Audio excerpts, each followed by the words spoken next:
저는 한적한 마을에 살고 있는 평범한 40대 주부이자 어여쁜 7살 딸아이를 둔 엄마입니다.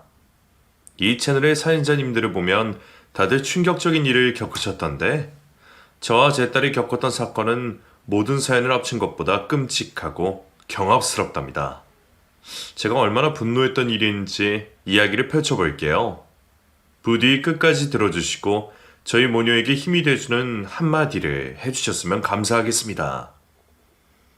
20대 후반의 남편을 소개로 만나 3년의 연애를 하고 결혼했어요. 저희 둘 다 지극히 평범한 사람이고 비교되는 게 없어서 누구의 반대도 없이 무탈하게 부부가 되었죠. 맞벌이로 열심히 일을 하며 신혼생활을 하였고 제 나이 35이 되고 나서야 2세를 가지게 되었답니다. 그이는 제가 임신한 소식을 듣자마자 직장을 그만두고 태교에만 전념하게 해줬어요. 그래서 딸아이를 낳고 나서 육아와 살림만 하는 엄마와 아내로 지냈습니다. 저는 딸에게 무한한 사랑을 주며 보통 엄마들처럼 바삐 살았어요. 한편 남편은 가장으로서 회사에서 목숨을 걸고 일해서 월급 이외에도 수당을 많이 받아와 경제적 어려움을 한 번도 느끼지 못하게 했답니다. 여보, 당신 이번 달에 야근을 몇 번이나 한 거야. 수당이 월급만큼이나 나왔어. 너무 몸을 사리지 않고 하는 거 아니야? 아니야. 내가 힘들어봤자 수연이 키우는 당신만 하겠어? 살림하고 육아가 결코 쉬운 일이 아니라는 걸 잘 안다고. 난 하나도 힘들지 않으니까 걱정하지 마. 그이는 중견회사 생산직에서 일했는데 하루 종일 서서 작업을 해야 했어요. 피곤하고 힘들 텐데 그런 내색 한번 보이지 않고 되려 살림하는 제가 힘들 거라며 배려해 주었답니다. 남편은 세상에 둘도 없을 만큼의 딸바 보여서 집에 오면 쉬지도 않고 딸아이 육아를 함께 해주었죠. 그래서 저는 산후 우울증이나 육아 스트레스를 크게 받지 않고 재미있게 살았네요. 제 딸아이는 저희 부부 말고도 친정 부모님께 큰 사랑을 받았습니다. 하나밖에 없는 손주라서 그런지 애지중지하시며 매주 저희 집을 찾아오셔서 딸아이와 좋은 시간을 보내고 돌아가셨어요. 그런데 남편의 유일한 가족인 시어머니는 아이를 좋아하지 않는 분이셔서 제 딸을 보러 일부러 찾아오시지 않았고 저희가 딸아이를 데리고 시댁에 가도 크게 반기지 않으셨답니다.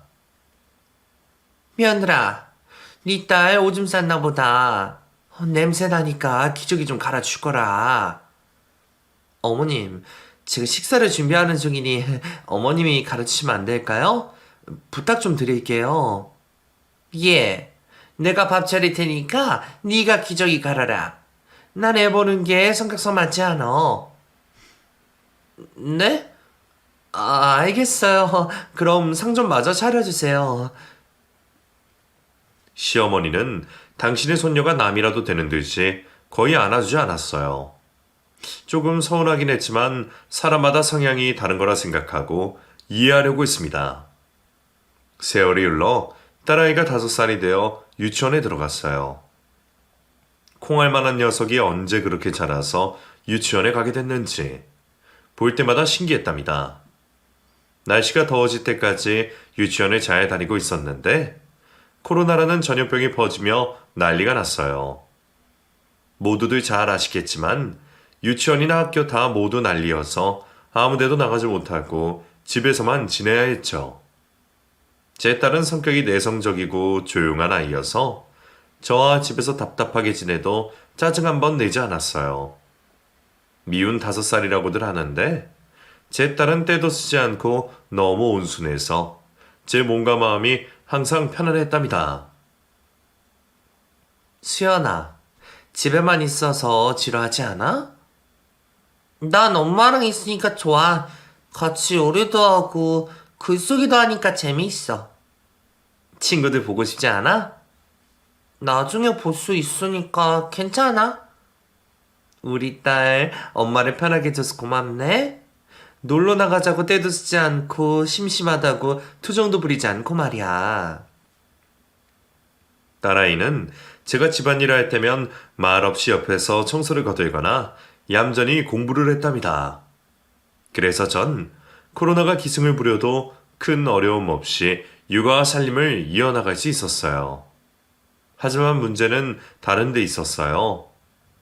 코로나 때문에 많은 회사가 어려워졌는데 제 남편의 회사도 사정이 힘들어졌답니다. 회사에 일감이 없어서 일찍 퇴근하는 날이 잦았는데 얼마 뒤에는 아예 회사에서 당분간 경영이 어렵겠다며 모든 직원들에게 무기한 휴가를 주었습니다. 말이 휴가지 백수가 된 거나 다름없었죠. 이런 상황을 겪게 된 저와 남편은 큰 걱정에 빠졌어요. 여보, 나 내일부터 배달 대행으로 일하기로 했어. 코로나로 다른 일은 죄다 망하게 생겼는데 배달 일은 사람이 없어서 힘들 정도로 일이 많다더라. 회사에서 다시 부를 때까지는 이 일을 하면 될 것 같아. 그거 오토바이 타고 해야 하잖아. 너무 위험해서 걱정되는데? 에이, 괜찮아. 조심해서 타면 돼. 그리고 남들보다 일을 많이 하면 충분히 회사에서 받던 월급을 받을 수 있을 거야. 여보, 아무래도 안 되겠어. 나도 일을 구해서 맞벌이로 돌아가는 게 나을 것 같아. 코로나가 기다린다고 사라지는 게 아니니까 언제까지 당신에게만 가정을 책임지게 할 수 없어. 나도 일자리 몇 군데 알아봤는데 요즘 학교나 유치원을 못 가는 아이들이 방문 수업을 그렇게 많이들 한다고 했어. 나 예전에 과외를 오래 한 거 기억하지? 해봤던 일이라 큰 어려움은 없을 거야. 그래서 학습지 선생님으로 일해보면 어떨까 싶은데? 당신까지 일을 하면 우리 수연이는 어떡해? 아무데도 못 가는 상황인데 말이야. 친정 부모님한테 맡기면 어떨까 싶어. 두 분이 워낙 우리 수연이를 예뻐하시니까 기분 좋게 받아주실 거야. 그렇긴 한데, 장모님 허리랑 무릎이 안 좋으시잖아. 장인어른도 마찬가지고. 우리 딸 보는 게 크게 힘들지 않으실 거야.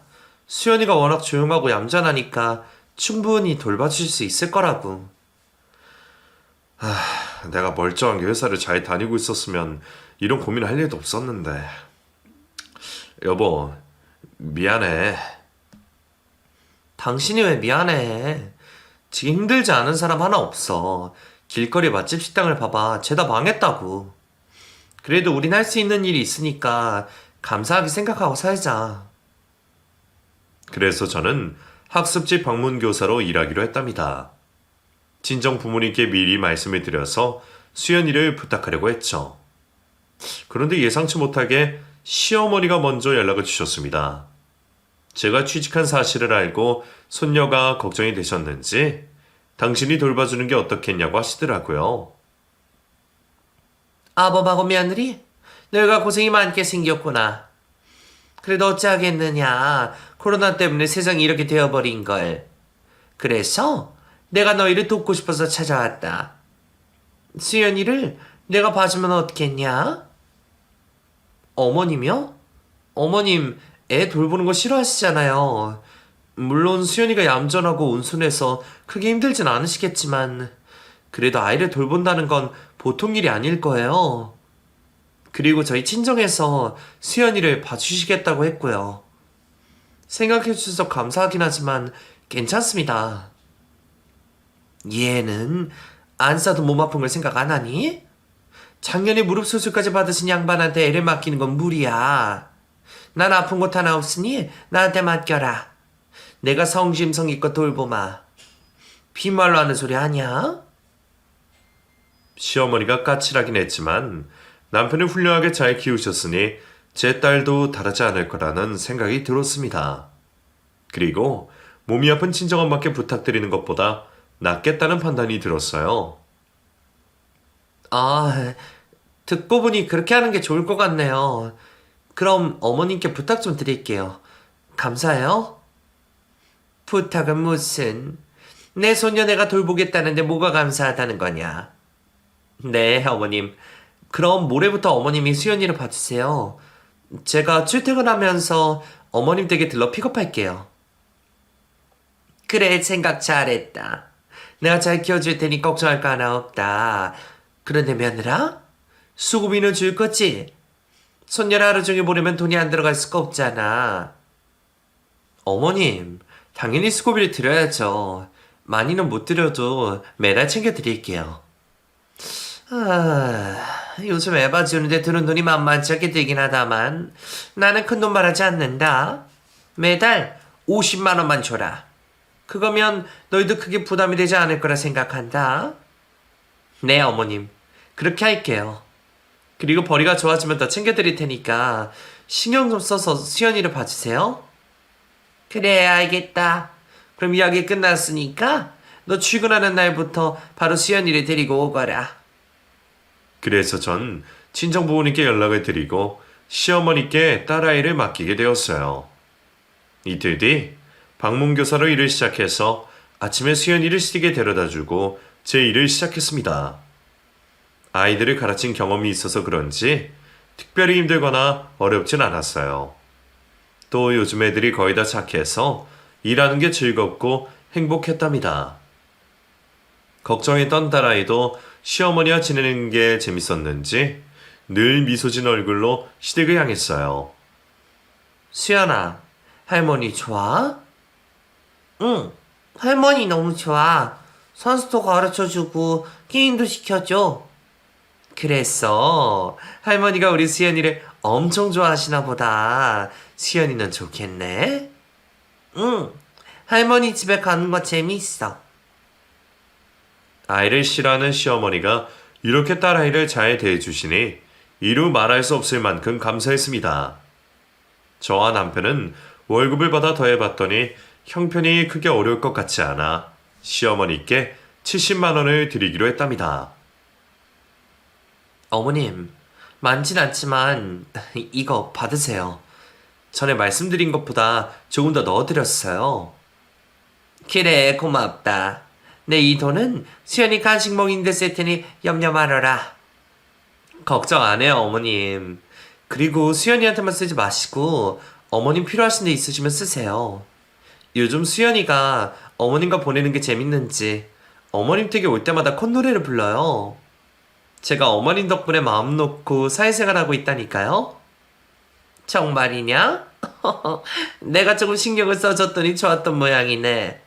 앞으로는 2배로 잘할 테니 마음 편하게 놓거라. 그래, 일은 할만하냐? 네, 예전에 해봤던 일이라 재밌어요. 수연이 가르치듯이 공부 가르치고 돈도 버니까 너무 만족스러워요. 어머님이 계속 수연이를 봐주신다면 이 일을 포기하지 않고 계속 해볼 생각이에요. 그래, 수연이는 걱정 마라. 내가 최선을 다해 키워줄 테니까. 어머님 감사해요. 아이 키우는 걸 싫어하시는 분이 이렇게 마음을 열어주실 거라고는 생각을 못했어요. 내가 애들은 싫어하지만 우리 손녀는 좋아한다. 표현을 잘 못해서 그렇지 항상 수연이를 사랑하고 있었다고. 시어머니 말씀에 70만 원이라는 돈이 아깝게 느껴지지 않았습니다. 오히려 너무 적게 드려서 죄송한 마음이 들었어요. 그렇게 한 달의 시간을 더 보내게 되어 2번째 월급을 받게 되었습니다. 방문 수업을 신청하는 가정이 많아서 제 수요문학도 늘어나 보너스까지 받아 꽤 많은 돈이 들어왔어요. 저는 딸아이를 위한 적금을 제외하고 모든 돈을 인출했답니다. 예전부터 현금 영수증을 받아 연말정산에 환급을 받는 재미를 알고 있어 그렇게 했죠. 집으로 돌아가 생활비와 시어머니 드릴 돈을 계산해서 봉투에 넣어 서랍에 넣어두었어요. 그런데 상상도 못할 사건이 벌어졌어요. 서랍에 두었던 생활비 봉투가 감쪽같이 사라졌답니다. 아무리 찾아보고 뒤져봐도 흔적도 없었죠. 여보, 당신이 생활비 봉투 가져갔어? 내가? 아니, 그럴 리가 있나. 내가 왜 당신 돈에 손이 되겠어? 그럼 돈 봉투에 발이 닳아서 도망이라도 간 건가? 솔직히 말해봐. 어디 필요한 곳이 있어서 가져다 쓴 거야? 글쎄, 아니라니까. 내가 말없이 돈을 가져다 쓸 사람이야? 그건 그렇긴 한데 내가 아니면 당신밖에 가져갈 사람이 없잖아. 지금 날 계속 의심하는 거야? 당신이 어디다 잃어버려 놓고 왜 사람을 의심해? 그가 목소리를 높이자 저도 흥분하기 시작했습니다. 그동안 부부싸움을 해본 적이 거의 없었는데 이 일로 서로를 신뢰하지 못했어요. 전 분명히 돈을 뽑아서 서랍에 고이 넣어두었기 때문에 남편이 가져간 거라 확신했습니다. 하지만 남편은 끝까지 자기가 가져가지 않았다며 무섭게 화를 냈어요. 당신 진짜 사람 질리게 만든다. 몇 번에도 말해야 내 말을 믿어주겠다는 거야. 난 당신 돈을 훔쳐가지 않았어. 당신밖에 가져갈 사람이 없잖아. 이런 상황이라면 누구라도 남편을 의심할 거라고. 나 진짜 아니야. 당신이 어디다 잃어버린 게 분명할 거니까 자기 찾아보란 말이야. 자기가 치치치 못하게 잃어버려 놓고선 나한테 책임을 전가하지 마. 남편과 저는 사라진 돈 때문에 갈등이 깊어져서 각방까지 쓰게 되었습니다. 그렇게 다음 월급날이 다가왔어요. 저는 현금을 쓰지 않으려고 했는데 남편이 한 짓을 증명하려고 일부러 돈 봉투를 잘 보이는 침대 옆에 두었답니다. 그리고 돈을 가져가는 찰나를 잡아내려고 신경을 곤두세우고 있었습니다. 딸아이와 셋이 식사를 하고 설거지를 하는데 안방에서 기척이 들려서 달려갔어요. 안방문을 열고 현장을 잡아냈는데 돈을 훔치는 범인은 남편이 아니었습니다. 수연아, 너 지금 뭐 하는 거야? 엄마 돈을 왜 들고 있는 거야? 딸아이는 아무런 대답을 하지 못하고 놀란 표정으로 얼어붙어 있었습니다. 그 순간에도 돈 봉투는 손에 꼭 쥐고 있더군요. 딸아이가 놀랄 만큼 저도 놀라서 무슨 말을 어떻게 해서 훈육을 해야 할지 곤두서지 않았습니다. 수연이가 도둑질을 할 거라고는 꿈도 꾸지 못했으니까요. 수연아, 솔직하게 말해. 가만히 있는다고 일이 해결되지 않아. 너 지난번에도 엄마 돈을 훔쳐갔지. 이게 얼마나 나쁜 행동인지 몰라? 수연이는 닭똥 같은 눈물을 흘렸는데 잘못을 시인하거나 용서를 빌지 않았습니다. 수연이 너 엄마가 오냐오냐 했더니 이런 짓을 벌여? 그리고 잘못을 했으면 사과를 해야 할 거 아니야. 왜 울고만 있어? 운다고 해결될 일이 아니야. 저는 감정이 격해져서 화를 더 크게 내며 그 큰 돈을 가져가서 어떻게 했는지 다그쳤습니다. 그러자 남편이 안방으로 들어와 무슨 일인지 금세 파악하고 경악을 금치 못했습니다. 수연아, 네가 왜 엄마 돈을 훔친 거니? 수연이가 가져간 돈을 어디에 뒀어? 그걸 네가 썼을 리가 없잖아. 몰라. 말할 수 없어. 입을 연 딸아이의 말에 화가 더 크게 났습니다. 수연이 너 이리 와. 엄마한테 매를 맞아야 솔직하게 말할 거야. 벌써부터 엄마 돈에 손을 대면 나중에는 얼마나 큰 사고를 치려는 거야. 엄마는 수연이가 세상에서 제일 착한 줄 알았는데 아니었어. 당장 엄마 돈을 어떻게 했는지 말해. 여보, 참아. 대답할 때까지 가만히 기다려주자고. 이게 기다려줘야 하는 일이야? 도둑질을 했으면 크게 혼쭐을 내야지. 애가 못 모르고 가져간 것 같아. 호기심이나 장난일 수도 있잖아. 6살짜리가 돈을 어디 가서 썼을 리가 없어. 당신은 어렸을 때 재미나 호기심으로 돈을 훔친 적이 있어? 아니지. 그럼 수연이 그만 두둔하고 비켜. 귀는 여러 생각을 하다가 수연이가 혼나야 한다는 걸 깨달았는지 자리를 비켜주었습니다. 저는 효자손으로 수연이의 손바닥을 몇 대 때리고 다시 물었어요. 수연아, 너 왜 돈을 훔쳐간 거야? 바른 대로 말해. 엄마, 사실은 뭐? 말 더듬지 말고 똑바로 말해.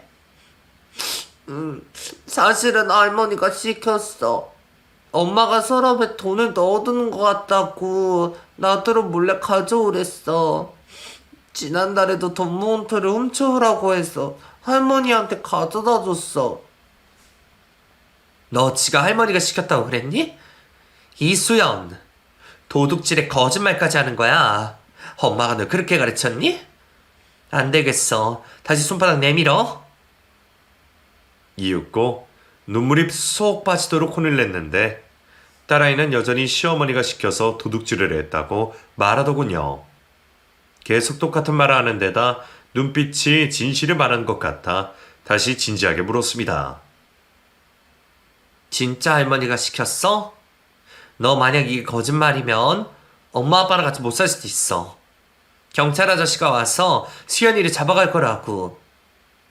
어이, 진짜야. 할머니가 시켰어. 난 진실을 말했으니까 경찰 아저씨가 잡아가지 않을 거야. 알았어. 엄마가 확인할 테니까 그때까지 기다려. 만약 거짓말이면 더 크게 혼날 줄 알아? 딸아이는 울다 지쳐서 잠이 들었고 저와 남편은 이 일로 여러 대화를 나누었어요. 그이는 시어머니가 그런 짓을 시켰을 리가 없다며 수연이가 왜 이런 거짓말을 하는지 모르겠다고 전했고 저는 수연이의 말이 어쩌면 진짜일 수도 있을 거라 생각이 들어 한숨도 잠을 못 자고 밤을 지새웠답니다. 시어머니한테 직접적으로 손녀딸에게 도둑질을 시켰느냐고 묻는 건 안 될 일이어서 다른 방법을 생각했어요. 그리고 딸애가 시댁에서 어떻게 하루를 보내는지 확인하고 싶어서 전자상가를 찾아가 옷에 달아도 티가 나지 않을 만큼 작은 소형 카메라를 사왔습니다.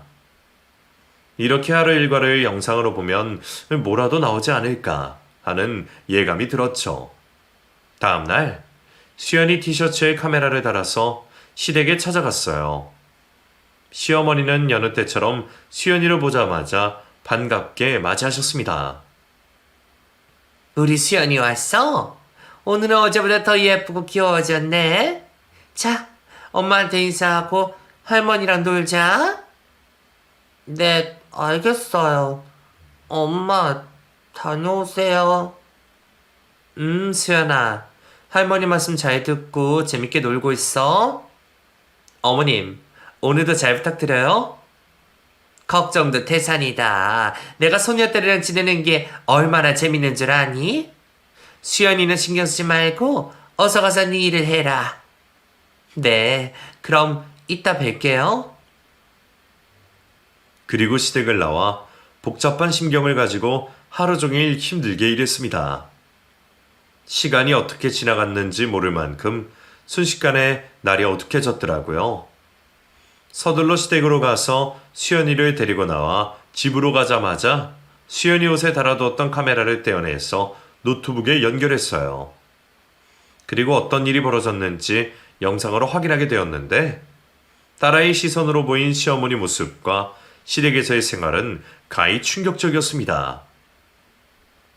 영상을 보고 너무 놀란 저는 남편이 올 때까지 아무것도 할 수가 없었답니다. 손발이 떨리고 가슴이 찢어질 것 같은 고통을 느끼며 그 일을 기다렸어요. 수연이에게 밥을 챙겨주고 씻기고 재우자 남편이 집으로 들어왔고 안방에서 노트북을 다시 열었습니다. 여보, 내가 수연이 옷에 소형 카메라를 달고 하루 동안 무슨 일이 벌어지는지 알아봤어. 어머님과 어떻게 지내는지 알아보려고 말이야. 뭐? 당신 어머니를 의심하는 거야? 진짜 수연에게 도둑질을 시켰을까봐? 애가 거짓말하는 걸 귀담아 들을 필요 없다고 했는데 꼭 이렇게까지 해야 했어. 내가 장모님한테 그런 짓을 했으면 당신은 가만히 있었을까? 흥분하지 마. 영상을 보고 화를 내든지 말든지 해. 내가 이걸 보고 얼마나 큰 충격을 받았는지 알아? 무슨 충격을 받았다고 하는 거야. 여하튼 틀어봐. 보나마나 당신이 헛짓거리를 했겠지. 과연 그럴까? 두 눈 똑똑히 뜨고 봐. 자, 시작한다. 저는 그 영상을 다시 한번 틀어보게 되었습니다. 영상은 제가 시댁에서 나가는 거로 시작했어요. 시어머니가 수연이를 보고 말하더군요. 네 엄마는 일하러 갔다. 이제부터는 내 말을 들어야 한다는 거 알지? 수연이 너 오늘 할머니 귀찮게 하지 말고 혼자 조용히 놀아야 한다. 괜히 안방에 들어와서 방해하지 말란 말이야. 알아들었어? 네, 할머니. 말 잘 들을게요. 딸아이는 작은 방에서 홀로 인형놀이를 하고 있었습니다.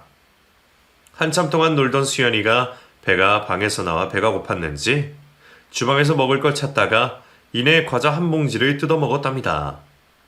하지만 배가 차지 않았는지 시어머니가 있는 안방문을 열었어요. 안방문이 열리자 시어머니와 여러 노인이 둥글게 앉아서 담요 위에 화투를 던지고 있었습니다. 뭐야? 너 할머니 방에 들어오지 말랬지? 귀찮게 하지 말고 나가. 할머니, 배고파요. 주방에 과자 있잖아. 그거나 까먹고 놀아. 과자는 매일 먹어서 질렸어요. 밥 먹고 싶어요. 젠장을 밥 같은 소리 하고 있네. 내가 네 밥 차려주는 사람이냐? 밥은 네 집에 가서 먹고 여기서 대충 과자로 때우란 말이야. 방해하지 말고 문 닫고 꺼져. 그리고 카메라가 도박판에 비추었는데 판돈이 얼마나 큰지 모든 지폐가 5만원권이었답니다. 노인들은 제 딸이 들어오든 말든 상관하지 않고 입에 담배를 물고 도박을 이어갔어요. 이윽고 안방에서 나오지 않는 수연이를 밀어내며 시어머니가 거실로 나왔습니다. 오늘 부정타기 애가 왜 이래? 야, 안 나오고 멀뚱히 서서 뭐 하는 거야? 너 때문에 끝발이 안 받잖아. 또 졌네. 이 기집애가 왜 이렇게 말이 들어먹지 않는 거야? 할머니 방에는 얼씬도 하지 말라고 한 걸 까먹은 게냐? 대답해봐, 멍청한 꼬맹아. 죄송해요. 밥이 너무 먹고 싶어서요. 이년이 아직도 정신을 못 차리고 밥 타령이네. 이 조그만 년이 왜 이렇게 먹는 걸 밝혀? 이따 너네 엄마한테 차려달라고 하면 될 거 아니야. 한 끼 굶는다고 죽는 거 아니니까 참아. 네, 할머니, 참을게요. 이래서 내가 애새끼를 싫어한다니까. 혼자서 아무것도 해보려고 하지 않고 늘상 어른한테 해달라고 조르는 게 등신 같다고. 할머니, 등신이 뭐예요? 그건 나중에 알게 될 거다. 쉽게 말해, 너랑 네 엄마를 뜻하는 단어니까 새겨들어라. 아차, 너 할머니가 시킨 건 왜 안 하니? 내 집에서 지내게 해줬으면 은혜를 돌려줘야 한다고 몇 번을 말해. 배웅망덕한 년아. 네 엄마 너를 훔쳐오라고 시켰으면 지난달처럼 가져와야 할 거 아니야. 왜 아직도 소식이 없는 거야? 그게 내일은 꼭 가져올게요. 당연히 그래야지. 만약 내일도 빈손으로 오면 재미없을 줄 알아. 네, 꼭 훔쳐올게요. 만약 내일도 돈을 가져오지 않으면 할머니가 너 맴매할 거야. 맴매요? 알겠어요. 내일 꼭 가져올 테니 지난번처럼 맴매하지 말아주세요. 이미 시어머니한테 매를 맞은 적이 있었는지 수연이의 목소리가 심하게 떨렸어요. 저는 만일에 대비해 수연이에게 돈을 훔치다 걸렸다는 말을 절대로 하지 말라고 일러두었답니다. 남편의 표정은 심하게 일그러졌는데 화면에서 눈을 떼지는 못했어요. 잠시 후 시어머니의 말이 이어졌습니다. 그래. 이 할머니가 돈을 따면 치킨 사줄 테니까 조용히 방에 가서 찌그러져 있어. 네. 얌전히 방에만 있을게요. 걱정 마세요, 할머니. 또 한 번 안방문을 열면 베란다에 하루 종일 스며들 거다. 해봐서 알지? 베란다요? 할머니, 날씨가 더워서 그건 너무 힘들어요. 힘든 걸 알면 입 닥치고 가만히 있으라고. 그리고 시어머니가 방으로 들어가자 딸아이는 주방에서 한참 동안 먹을 걸 찾다가 포기하고 다시 방으로 들어가 혼자 인형놀이를 하며 시간을 보내더라고요. 그 외로운 장면을 보는데 저와 남편은 눈물이 바로 쏟아질 것 같았습니다. 이윽고 저의 퇴근 시간이 다가오자 시어머니가 딸아이를 불러 세우더군요. 야, 수연아. 할머니가 너한테 왜 여러 간 거? 읊어봐라. 네, 할머니. 첫째, 할머니 집에 오고 갈 때는 항상 밝게 웃는다. 그리고 엄마가 오늘 하루가 어땠느냐고 물으면 재밌고 즐거웠다고 대답한다. 둘째, 할머니 집에서 보고 들은 걸 아무에게도 말하지 않는다. 셋째, 집에서 엄마 돈을 몰래 훔쳐서 할머니한테 갖다 준다. 만약에 걸리면 할머니 이야기는 절대 꺼내지 않는다. 넷째, 규칙과 어기시, 베란다에서 하루 종일 벌을 서거나 화장실을 참아야 한다. 잘 외우고 있군. 그런데 너 외우기만 잘하고 실천을 잘 못하고 있는 것 같다. 오늘 할머니를 몇 번이나 귀찮게 했지? 만약 내일도 이러면 베란다에서 벌을 쓸 거야. 알겠냐, 이년아? 네, 할머니. 잘 알겠어요. 딸아이는 그렇게 대답하고 시모에게 안기려고 시도하더군요. 당연히 시모는 딸아이의 마음을 무시했답니다. 수연이의 이 말을 밀며 이년아, 날도 더워 죽겠는데 왜 붙으려는 거야? 그리고 네가 이 예쁜 짓을 했어야 내가 안아줄 거 아니니? 저리 가라. 곧 네 엄마 오니까 엄마한테나 실컷 안겨라. 하고 말하더군요. 이 장면을 다시 보고 들으니 부하가 치밀고 가슴이 찢어질 것 같았습니다. 수연이는 사악한 시어머니에게 잘 보이고 싶어 했고 사랑을 받고 싶어 했어요. 저는 딸아이를 혼내고 매를 들었던 순간을 후회했고 엄마로서 자격이 없다는 걸 다시금 깨달았습니다. 남편도 저만큼이나 속이 상했는지 포효하며 눈물을 쏟아냈어요. 영상은 잠시 후 제가 딸아이를 데리러 가는 것으로 끝이 났죠. 요즘 수연이가 저녁밥을 많이 먹는 것 같더니 어머니가 밥을 주지 않아서 그랬던 거야? 나도 당신처럼 상상도 못했어. 그냥 잘 놀고 와서 많이 먹는 거라 생각했다고. 그런데 보다시피 어머님이 수연이에게 어떤 짓을 했는지 이제 알게 됐다고. 여보, 내가 무슨 말을 어떻게 해야 할지 모르겠어. 너무 혼란스러워서 머리가 터질 것 같다고. 난 그냥 못 넘어가. 이건 보통 일이 아니야. 내가 해결할 테니 당신은 옆에서 두고 보기나 해. 그이는 힘없이 고개를 끄덕이며 다시 눈시를 붉혔답니다. 저희 부부는 그날 밤 수연이를 안방으로 안고 들어와서 가운데에 눕혀 머리를 쓰다듬고 안아주며 잠에 들었어요.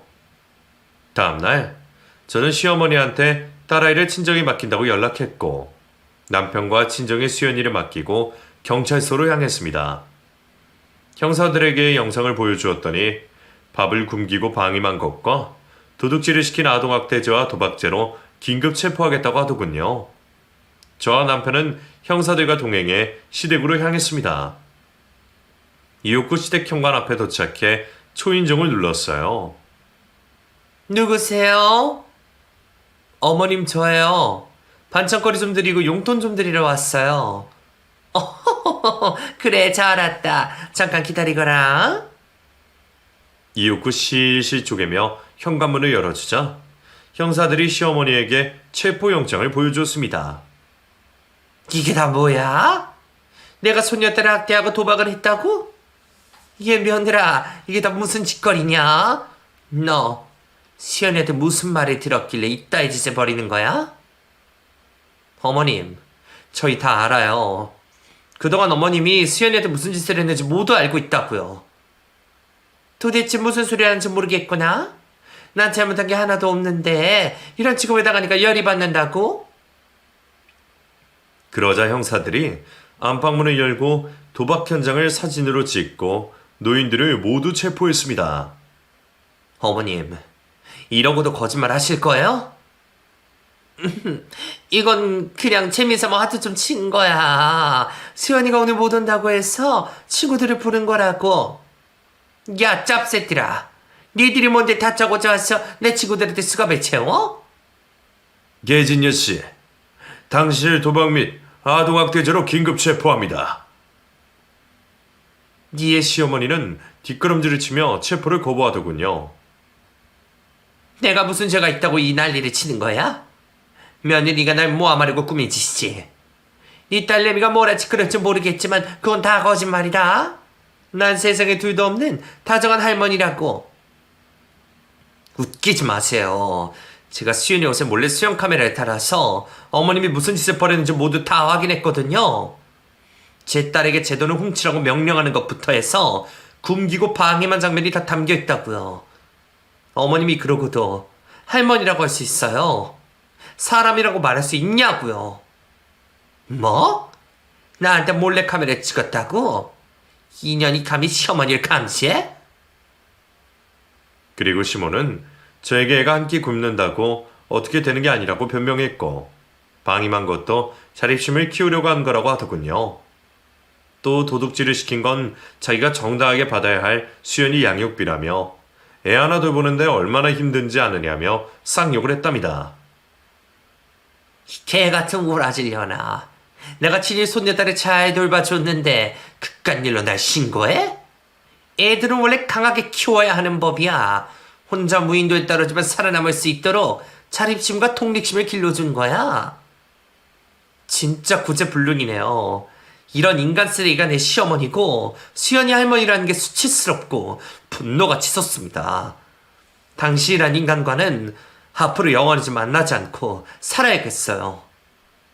이 오사란 년이 제대로 미쳤구나. 네 딸년이 누굴 닮아서 그렇게 밉사인가 했더니 다 네 년을 닮아서 했어. 마이키도 못 알아듣고 시키는 거 하나 제대로 못하고 덜 떨어졌단 말이야. 시어머니 입에서 제 딸 이야기가 나오자 흥분을 감추지 못하고 눈이 뒤집히고 말았습니다. 침 튀겨가며 체포를 거부하는 시모에게 다가가 기싸대기를 내려쳤습니다. 그러자 저에게 달려들었는데 형사들이 팔을 꺾고 수갑을 채웠어요. 시어머니는 경찰차를 탈 때까지 자신의 죄를 인정하기는커녕 무슨 잘못을 했는지 하나도 모르겠다고 발광을 했습니다. 결국 경찰서 유치장에 갇히고 검사가 오자 사태 심각성을 파악하더군요. 변호사를 급하게 구해서 대화를 나누더니 유치장 안에서 저와 남편을 불렀습니다. 아들, 세아가 내가 미안하다. 도박에 미쳐서 사리분별 못하고 어리석은 행동을 했구나. 내가 손녀딸에게 그런 짓을 하다니 왜 그랬는지 나도 잘 모르겠다. 이제 와서 이런 이유가 뭔지 모르겠지만 감옥에 가셔서 벌을 받으세요. 알았다. 그런데 말이야, 너희가 판사한테 선처해달라고 하면 얼마 살지 않고 나올 수 있다는구나. 세아가 네가 탄원서 한 장 보내주거라. 그럼 금방 나올 수 있어. 우리 좋게 해결하자. 지금 사과하는 이유가 형을 주려고 그런 거였어요. 진짜 사람 대우를 해주면 안 되겠네. 이 미친 여자야. 감옥에 가서 냉골 바닥에서 자다가 입이 돌아가 버려라. 제가 분노를 표출했더니 시어머니가 창살 사이로 팔을 뻗으며 제 멱살을 잡으려고 하더군요. 너 인연 이리 와봐. 내가 깜빵에 가기 전에 널 아작내고 가야겠다. 날 모함한 것도 모자라 악담까지 해? 가만두지 않겠어. 저는 창살 사이로 나온 시모의 양팔을 잡고 얼굴에 가래침을 확 뱉어주었어요. 짐승보다 못한 년. 탄원서 보내줄게. 널 엄벌에 처해달라고 판사님한테 똑똑히 전해줄 테니까 시궁창에서 평생 썩어봐라. 저는 등을 돌려 남편에게 나가자고 눈치짓을 했습니다. 그러자 시모가 이번에는 남편에게 애원하더군요. 아들아, 엄마 좀 살려줘. 네가 엄마의 억울함을 밝혀달라고. 어머니, 당신 때문에 우리 딸은 상상도 못할 고통을 받았어요. 트라우마로 남게 되면 보통 아이들처럼 자랄 수 없다고요. 당신이 얼마나 큰 잘못을 했는지 감옥에서 깨닫기 바랍니다. 그리고 이제 당신을 어머니라고 부를 일은 없을 겁니다. 앞으로 죽을 때까지, 아니, 죽어서도 다시 볼 일 없을 거예요. 개 같은 놈아. 내가 네 애미인데 어디서 천년을 끊겠다고 헛소리를 하는 거야? 내가 무슨 잘못을 얼마나 했다고 다들 이 난리 치는 건지 모르겠네. 남편도 등을 돌리자 시어머니는 쌍욕을 하며 끝까지 악마 같은 모습을 보여주더군요. 그이와 저는 시모가 어쩌다 이렇게 되었는지 모르지만 평생 용서하지 않고 만나지 않겠다고 약속했답니다. 시어머니는 당연히 징역을 받게 되었는데 저희 부부가 엄벌에 처해달라고 탄원서를 써서 꽤 오랜 세월을 감옥에서 보내게 되었어요. 그리고 저희는 딸 수연이를 데리고 아동심리센터와 청소년 정신과 전문의에게 데리고 가서 시댁에서 있었던 일을 잊을 수 있도록 여러 차례 치료에 전념했습니다. 저는 돈보다 딸이 중요해서 일을 그만두고 24시간을 딸아이 곁에 붙어 지냈어요. 그런데 저희 예상보다 딸아이가 받은 공포와 충격이 커서 1년 내내 병원에 다녔습니다. 코로나 규제가 조금씩 풀리며 유치원이 다시 문을 열었지만 수연이는 아무것도 가고 싶지 않아 집 안에만 있었습니다. 제가 놀이터에라도 데리고 나가려고 하면 눈물을 흘렸어요. 엄마, 나 할머니 집에 데려가는 거야? 나 거기 가기 싫어. 아니야, 이제 할머니 집에 절대 가지 않아. 할머니를 볼 일도 없다고.